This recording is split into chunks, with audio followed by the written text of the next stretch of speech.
All right, here in Las Vegas with the footy legend Willie Mason. Willie, what do you made of this fight? Sebastian Fundora, Tim Tszyu. Yeah, I mean, we all love Tim Tszyu, right? And just looking at how he just looks locked in, doesn't he? You know what I mean? He was talking a little bit of smack up there. He was saying, like, he said to him, he goes, you look a bit like, you look a bit sick. Like, so he started all these little mind games, and I've never seen this side of Tim Tszyu, right? He wants that belt, man. This is a really career-defining moment for him, right? He gets that WBC belt, world champ, back on top, and then everyone will be hunting for him. If he loses, right, he goes straight back down the bottom. So I think both of these fighters understand the magnitude of this fight. But like, yeah, I think Tim Tszyu, that last fight, he got split, probably one of the worst splits I've ever seen.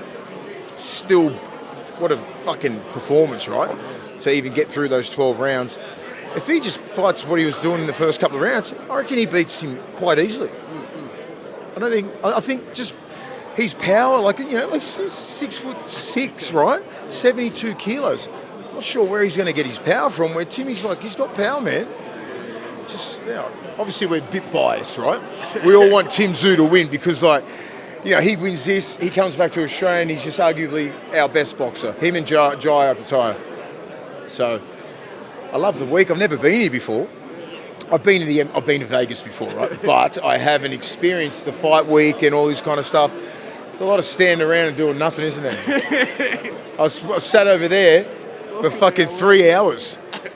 And then Tim rocked up and they told us to get here at 10. So I get it. You know, it's all fun and games, and it's starting to get a bit more serious now. I think the weigh-ins are tomorrow.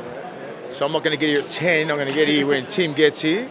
So I think, yeah, it's good. It's fun. What have you made of, I guess, Tim Tszyu's demeanour? You know, a bit of back and forth up there on the stage. What about the PTSD from that first fight? You think Tim can overcome that in this one? I don't think he's going to have any PTSD. I just think he thought, you know, he got cut, right? He didn't get outboxed, right? Good luck trying to fight with one eye, right? You've got to be able to move. It's not footy where you get cut and you just like, yeah, you just strap it up or something like that. No. You got one eye and someone's trying to punch you in the face, right? So it's quite hard. So I don't think he has any PTSD. I think he just wants this fight so bad, and he's put himself in position, right? So he got beat from that bloke. What was his name? Bakram Murtazalov. He got beat by that guy. He got absolutely smashed, right? And it was probably a very humbling moment for him. And then he goes, shit, what do I do? Spencer guy, gets him. And then he goes, that's always been the prize.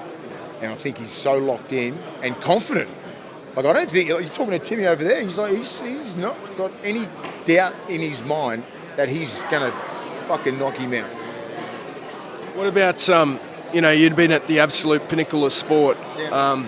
How does Tim Tszyu deal with the pressure? I mean, the whole country back home in Australia is behind Tim Tszyu in this fight.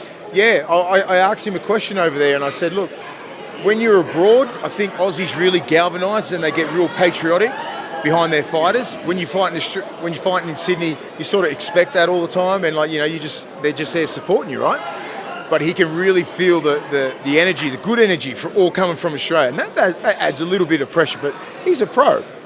You know what I mean? Like he's used to this sort of stuff. He wants this sort of stuff. When you're a boxer, football player, anywhere, like you want to be on the biggest stage and perform on the biggest stage. So I think he's just so excited and he just wants to get out there, show everybody that he's the world champ. Now, footy fights. Sonny Bill Williams, Paul Gallen. Did you watch the fight? What did you think of the fight, mate? You've had a couple of fights yourself. I mean, both of them never claimed to be great boxers, you know what I mean? They showed balls getting in the ring like, fuck, Gal's 44. Sonny's 40, right? And I respect both those guys. They're both good friends of mine. And they got out there, and I love the fact that they shook hands after it, and, you know, we'll have a coffee, because they genuinely hated each other. I know that for a fact, because I'm tight with both of them. They just couldn't understand it. And they just get out there, get it done, and I knew it was going to go to points, right? Because I don't think no one was going to knock anyone out. So it's clear now.